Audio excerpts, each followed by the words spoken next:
Thank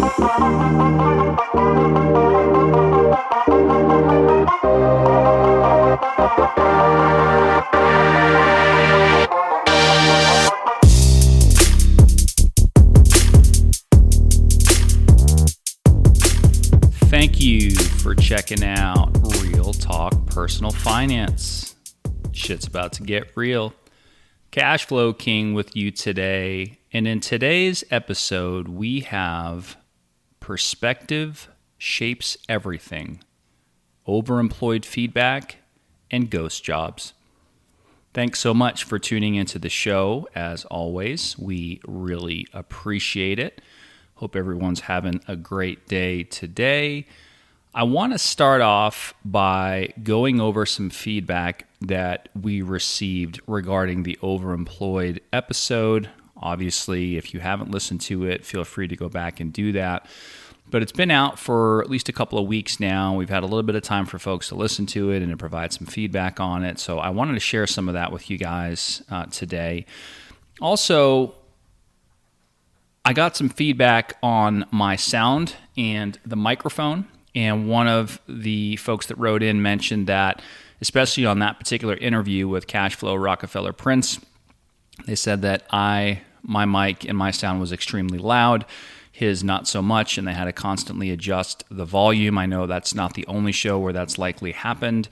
And so I'm sitting back just a little bit further from the mic today. Today is going to be a solo episode, but I'm hoping that my sound quality is decent and that I'm not just blasting in your ears. I know I get pretty pumped up about this stuff and excited sometimes, so I have a tendency to talk pretty loudly, and that might come through in some of the shows. But I'm going to try to take a little bit of a step back today physically, or seat back today physically, and hope that it improves a little bit with the sound. And then, of course, once we have guests on, obviously that's always going to be a little bit more challenging because everybody has their own audio and whatnot as far as their setup goes with the show. But as always, we truly do appreciate the feedback on anything related to the show, so feel free to keep it coming. You can email the show, realtalkpersonalfinance@gmail.com. You can text the show by clicking on the link in the show notes.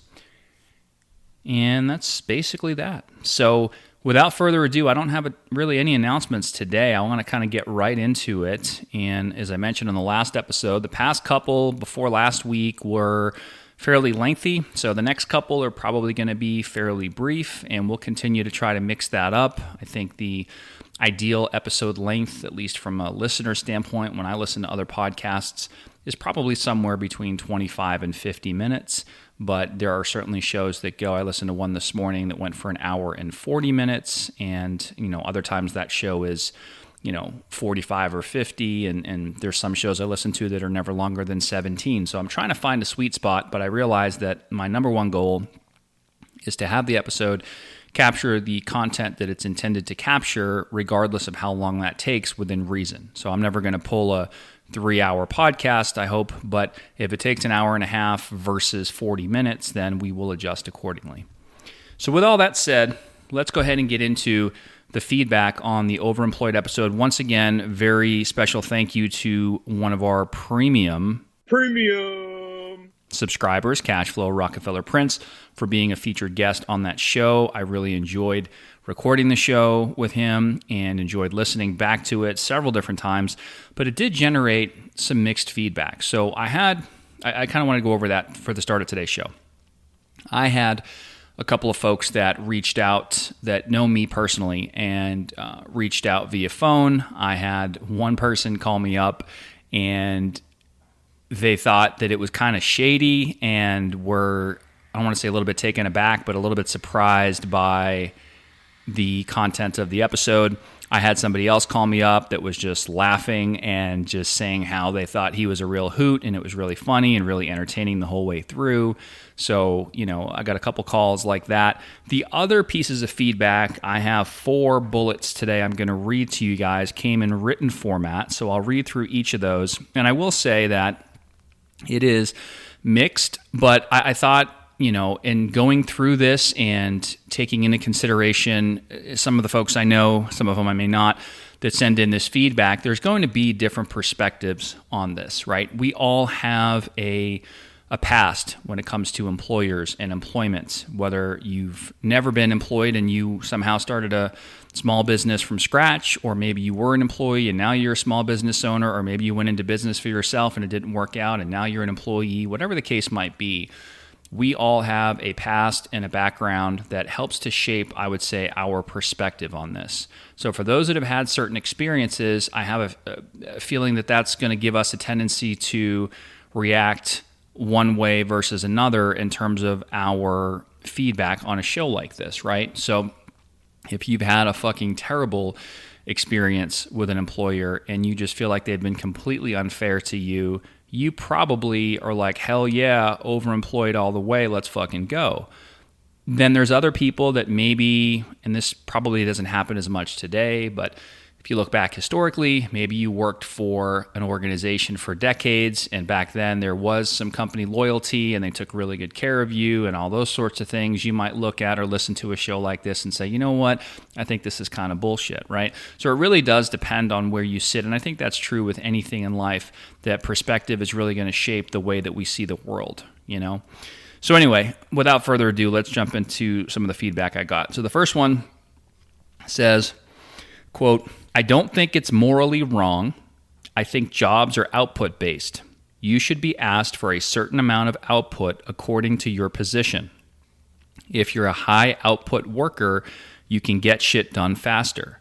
But I also don't believe in loyalty going either way. It's a business.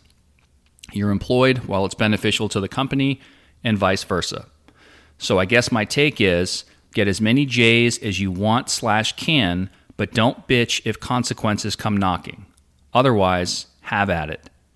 So when I let this person know, you know, because they had asked me when they sent this to me what types of other feedback I was getting, and I mentioned I was getting mixed feedback so far, and his response was, quote, people haven't gotten stomped on by their employers, I guess, end quote. So this is coming from somebody who I know personally. This individual works in the software engineering, computer coding type of space. They are a millennial. They, I know, because I know them personally, have worked for a fair number of startups over time.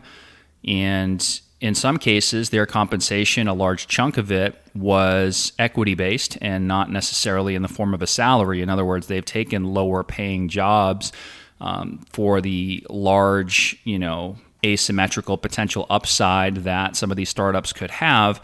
And they've worked for many different organizations. And it's funny because one of our friends who's also in the same area in terms of what he does for work, he works for a Fortune 500 very large corporation. I did not get his feedback. I'm not as close with him anymore after college, but this other gentleman worked for a very large organization. He didn't go and work for different startups, and so he had been with them for, as far as I know, he's still with them. But you know, his perspective would likely be quite a bit different. Maybe, maybe not. I don't know. But that's the first piece of feedback that I got. The second one here says, I think I would have a panic attack with multiple jobs. Like when he's like, yeah, I just close my laptop or take my other laptop to work, I would have a fucking heart attack, but love the concept. I've thought about it because to his point, there are some gigs that's just like processing forms or something, and they pay $25 an hour for contract work and only expect you to do a minimal amount because of the type of people they typically get. So if they get a high performer and you're supposed to process 20 a day, you can knock that out before your first meeting of J1 and during lunch. Also, not worth it for $25 an hour if my first job finds out. It's a dangerous game. You need a guest who got fucked by it, LOL. So again, somebody else who provided feedback on that they don't quite have the stomach to do it, but they understand and get the concept. I do think so. Just a public service announcement. If there is anybody listening that knows of somebody who's gone down the overemployed track, that's gotten busted or caught or whatever and had some negative consequences, we might be interested in having them on the show and talking to them about it, because I think that would provide an interesting perspective. I know with Cashflow Rockefeller Prince, it sounded like, I mean, he was, really sharp and had things buttoned up, and so it doesn't sound to me like he's ever been caught. But if anybody knows somebody that has been, we might have them on the show because I think that would also be an interesting take on it when things don't necessarily go as planned. All right, the third one, this is a little bit different. This is coming from somebody that, well, you'll probably be able to tell what generation these next two are from. So that's all I'll say there. So the next one says, I listened. Pros. Intelligent, humorous, unique scenario. Short-term contracts are abundant. Let me guess. Is he an IT or finance person? Not everyone has a 40-hour job that can be accomplished in 20. Cons. Further, I do find this unethical, while at the same time, I agree about companies disposing of employees whenever they want. No more loyalty. I just think the risk is greater than the reward. If he was making good money to begin with, then he needed to learn how to budget his money better and get out of debt that way. That would have been a better topic. Truthfully, I never heard of Overemployed. He seems a bit like a shady, savvy character. If I were you, I would be a little concerned having picked a topic and guest speaker like that because it could turn listeners off. You have always conducted a humorous show with integrity. Think twice about having him come back as a guest. It was entertaining, but my HR hat is always on. I've seen people moonlight and then have to make a choice. Nothing wrong with holding multiple jobs so long as the scheduled hours do not conflict. By the way, my boyfriend has a mouse tickler, LOL. Not sure if it's on a personal device, LOL. So that was the next piece of feedback I got. And I could, again, see, I guess, why this person would think that. I don't have any reservations or regrets about having Cashflow Rockefeller Prince on the show. I think it was a fantastic show. And again, everybody's going to have different perspectives. I wouldn't say that he's a shady character. I'd say, I'd say he seems like a pretty cool guy. You may not agree with what he's doing, but I don't necessarily think that he's hurting anybody. I mean, my personal opinion, if you think about it, is the fact that he is able to be productive. Going back to the first comment that I read about somebody saying that they think jobs are output-based, as long as he's producing, then who really cares, right? That's my perspective. Now, personally, would I do the overemployed thing? I don't think so, especially because my J1 is something that I'm very passionate about, I love very much, and I make a pretty good living doing it. I don't think that in my particular situation, it would make sense for me to do the overemployed thing. However, if I had a job that, maybe I didn't like as much, maybe I didn't earn as much, and maybe that's just the way it is or was for my particular career path or choice, and I could easily get my work done in about half the amount of time or so that it would take the average person, would I feel bad about having a J2 under those circumstances? Again, it all comes back to perspective. I think perspective shapes everything for us. In that particular scenario, I personally actually think that I would entertain the idea. I can also resonate with the person that said they'd have a fucking heart attack carrying in a laptop from J2 to J1. I think I would probably feel the same way, especially if I really, truly loved and valued that J1 and didn't want to lose or was afraid of losing J1. I think that would be the case. But if it was a situation where it's like, look, this is a means to an end. I have a goal here that I'm trying to get to. Here's the situation, and I can accomplish it all. And I don't really give a fuck because neither one of these are necessarily going to be a lifelong job or career path for me, and I just need to make some money. Quite frankly, I think that personally I would be okay with it. So again, I just think it depends on perspective. And then the last piece of feedback we got was the shortest one of all, and they said, "Who wants 2 or 3 jobs? I don't want one." So I would imagine that person is retired, but we did get some feedback that said, short and sweet, who wants 2 or 3 jobs? I don't want one. So thank you to everybody that took the time to listen to the show, that wrote in with feedback, that reached out with feedback. Cashflow Rockefeller Prince, I'm sure you're listening. Hopefully you enjoy hearing the feedback that was provided. And if there's anything that you want us to share with the listeners on an upcoming show or whatnot, feel free to shoot me a note and we can reconnect on it. I certainly would love to have you back on the show at some point in the future, and I don't particularly agree with the third comment that came in about shady, savvy character or whatever they said. So anyway, thanks again for coming on the show. Thanks everybody for checking it out and for providing that feedback. I want to transition now into something else that I'm starting to hear more and more about. I guess this has been going on for a while. I didn't really realize this, but I saw a couple of YouTube clips about this. I saw a piece that CNBC did on this, and I guess it's becoming more and more of an issue or more and more of a thing. And again, I think that it's all about your perspective, but it's this thing called ghost jobs, right? So basically, my understanding, based on what I've read and what I've watched about this, is that these ghost jobs that have supposedly been out there for quite some time, that are getting more and more attention now, are basically jobs that have no intention of hiring anybody, or jobs that are actually not currently open. And so CNBC had done, some coverage on this, and they mentioned that 4 out of 10 job listings were fake in some way, shape, or form. And that doesn't necessarily mean that they're scams, but it could a lot of times just be companies that are advertising roles that are not currently available. So it says 3 out of 10 companies currently advertising a role that isn't real, according to Resume Builder. And there were some analogies that were given about this, which somebody related it to like Tinder, which I've never been on Tinder. Obviously I'm not on there now, but about keeping options open, basically. So it's kind of like somebody that maybe they're on a dating site or something like that, and then they meet somebody, and then they just don't really delete their profile, because you never know, there might be somebody else that comes along that's better. That's kind of the thinking behind that, right? And, good, bad, right, or wrong, again, depends on perspective. I don't agree with that. I think, when you find somebody, that's who you should be with, and you should stop fucking around, and you shouldn't really have that out there. But if you look at it from the standpoint, in the context of, well, what about somebody as a job seeker, or what about these companies as employers?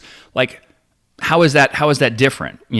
And so some people were saying that a lot of companies will do this to enhance the company image, because if they have these jobs out there that are posted, even if they're not real jobs, that there's this perception, again, going back to perspective, that the company is growing, or maybe they're expanding, and it makes them more relevant because they have more information out there, as far as these job postings for people to see, wow, this company is doing things, Others have said that companies will put these ghost jobs out there for basically marketing research purposes, which I thought was interesting, but they'll ask different questions. And one of the things that was mentioned was a lot of companies will do this so that they can put together their own package when the time comes for them to post a real job, and to have some more information about things like salary expectations.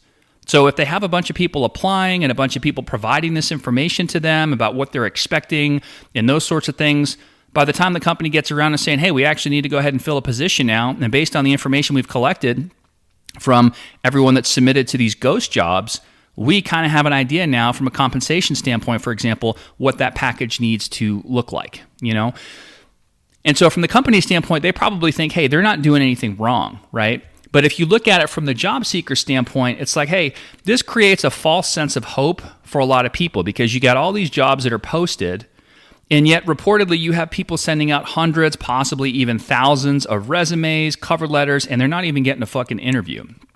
There was a clip on YouTube that I saw where there was this guy, I don't have TikTok, but I do watch a lot of YouTube. There was this guy who posted something on TikTok, and it was basically like, hey, you all use this platform to hype shit up and promote this and do that. He goes, I need a fucking job. Somebody fucking hire me. I want to work. I just graduated. I can't get a fucking interview. Now, obviously, he was in a tank top. He had tattoos going everywhere. He's swearing all over the place. And you might look at that and say, well, that's probably not necessarily going to land him the career of a lifetime if you're putting yourself out like that. But at the same time, I think the kid made a good point, because it's like, it's just crazy, and people are using these platforms for all different reasons, but there are people out there that really do want to work, and they just are not getting the time of day. So there was some talk about how do you spot these ghost jobs and things like that. And there was one person that came on CNBC and was saying, hey, if it's been out there for 90 plus days, and you sometimes can see the number of submissions or number of people that have applied to the job, if you see something north of about 10,000, chances are it's probably a ghost job, but it's hard to fully prove it, And they go on to say that, it's essentially a legal gray area. So it's technically not illegal for companies to do this, but it's kind of anti-employee and anti-job seeker at the same time, But other people are like, look, they don't need to be nice to these job seekers because they feel like they owe them nothing, right? Like, who are they to feel bad about posting these ghost jobs? And then on the flip side of that, you have people that are actively working. You have these employees that are currently working at an organization, but they're also keeping their options open. They're also staying in touch with recruiters and so on, even after getting hired. So they're basically playing the same game or similar game as some of these companies. And when you look at it from that perspective, it's like, well, then, is that fair to the employer, right? If you have employer A that went out and spent the time and the money and the effort and incurred the expense of training somebody, hiring somebody, getting them up to speed to do a particular job, and in the meantime, they're basically just keeping their options open because they're, constantly and consistently talking to, say, a recruiter to try to get them something even better, well, then how is that fair? And I don't know what the right answer is, but when you think about this, you kind of take a step back and you're like, man, this world is fucking crazy, because I can see both sides. I can see from the employer side why they would do that for marketing research purposes and all the things that I mentioned from CNBC's, piece on this. Okay, I get it. I also see it from the employee standpoint, because maybe that particular position is a stepping stone for them to get into something ultimately that they want to do, or a position they want to have more so than the one that they have now. But how dare either party point the finger? And I wish there was an easy, magical answer to just say, okay, look, companies shouldn't be allowed to do this shit. But then at the same time, it's like, well, what about these employees that it's one thing to maybe stumble across something that is better that comes along your way, but there's something else, it's something else to not have any intention of staying, and you're just basically collecting a paycheck until you get that something better because you had no intentions of staying with that new company anyway. And I see both sides of that. There was a study, I was listening to a podcast earlier today, and there was somebody on there talking about Gallup. They did a poll. Gallup polls said that 82% of employees do not feel appreciated at work. And that might be part of the problem. Yes, there's always the financial and economic component, right? I don't remember what the study was, but there was a study done some years ago that said, hey, once somebody reaches this median level of income or salary at a job, it's no longer about the money. In other words, you have to be able to make enough and earn enough to pay your bills and, save a little bit and do all the sorts of things that would generally provide somebody with financial security. But then above and beyond that, if that person made an extra $10,000 versus $50,000 versus $100,000, you get to the point of like diminishing marginal utility or returns, because it's really not all that much more important to them. Yeah, of course, everybody would love to make an extra 10, 20, 50, whatever $1,000 a year or whatever the number is, right?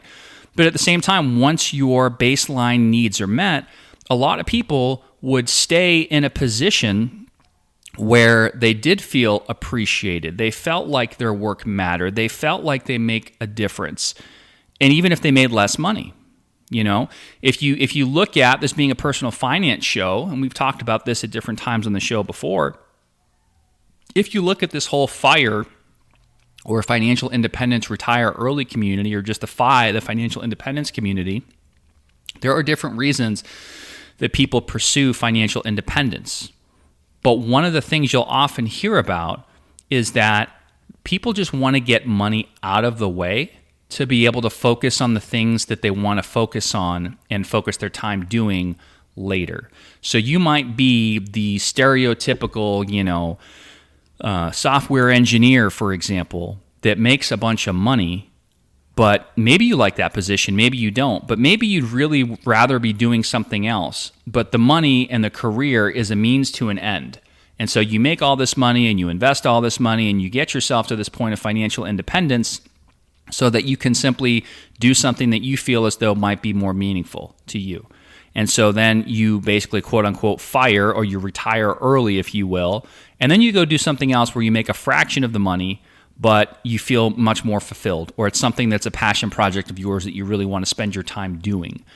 And I think it all goes back to that feeling appreciated at work, but I would take it a step further and say it's also about a sense of fulfillment. And I think part of being fulfilled is feeling as though you're appreciated. Like I know for me personally, as a financial advisor, right, in the financial services world, yes, it's a very lucrative career. That's part of the reason I went into it. But the other main reason I went into it is really, truly to try to help people, because I've seen what happens when you make financial mistakes. And if I could make a really good living helping people to avoid those potential mistakes in their future and better myself at the same time, then it just seemed like a match made in heaven, so to speak, right? So, that's a big part of it, but that sense of fulfillment and appreciation. So where I was going with this is there's nothing that gives me more joy than when clients really, truly appreciate and tell you how much they appreciate what you do for them, because you're coming from a position of trust to them. When you feel appreciated at work, when you feel like you're in a position of trust, that, in my opinion, helps to build a sense of fulfillment for you, whatever it is that you might be doing in the world.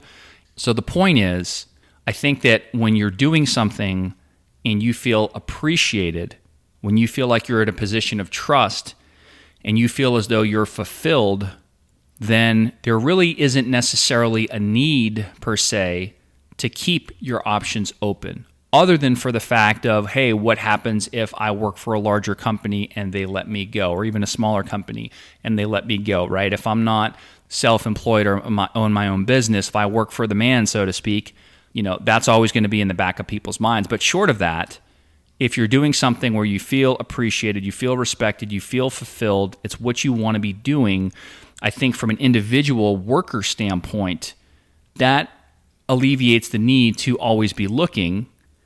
And at the same time, I think from these organizations' standpoint and perspective, if they had people that they felt as though were truly applying because they were passionate about the work and that's what they wanted to do, and it wasn't strictly just about the money and all those sorts of things, maybe, just maybe, they wouldn't need or feel the need to post all these ghost jobs and play these fucking games. So I don't know what the answer is. I certainly don't have all the answers. I don't know that I have any of the answers. This is just Cashflow King on the mic, talking about a few different things and giving you my own personal perspective and feedback. And as always, we're always interested in yours as the listener, so feel free to reach out to the show if you want to. But I thought these two topics could kind of be blended together, because when we talk about and think about perspective, you have the overemployed thing, and people are going to think and feel differently on that based upon, like I said at the beginning of the show, where they came from, what their background is, what their experience has been. All that stuff shapes their perspective. And then at the same time, when we kind of branch off and go into this whole ghost job thing, that also is shaped by perspective. If you're somebody who knows that there's a million fucking ghost jobs out there, and if something happens to my position, I'm probably going to just send my resume into this black hole, and I don't want that to happen. So therefore, I'm going to turn around and say, screw the man, so to speak, and I'm going to go do this overemployed thing, and I'm going to have multiple J's, and that's what I want to do. Okay, well, that's all part of perspective. I'm not saying it's good, bad, right, or wrong. Do whatever you like. But these are all things I think that are somewhat related and worth thinking about.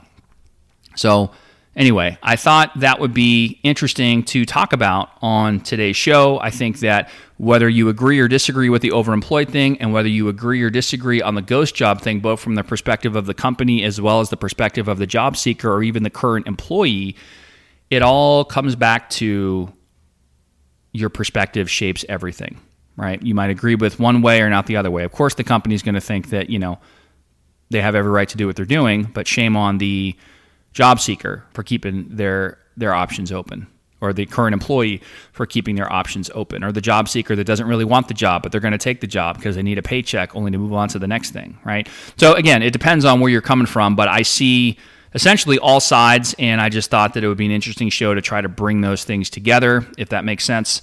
So hopefully it did. And that's all I have for today. So thanks for tuning in. We will see you in the next episode.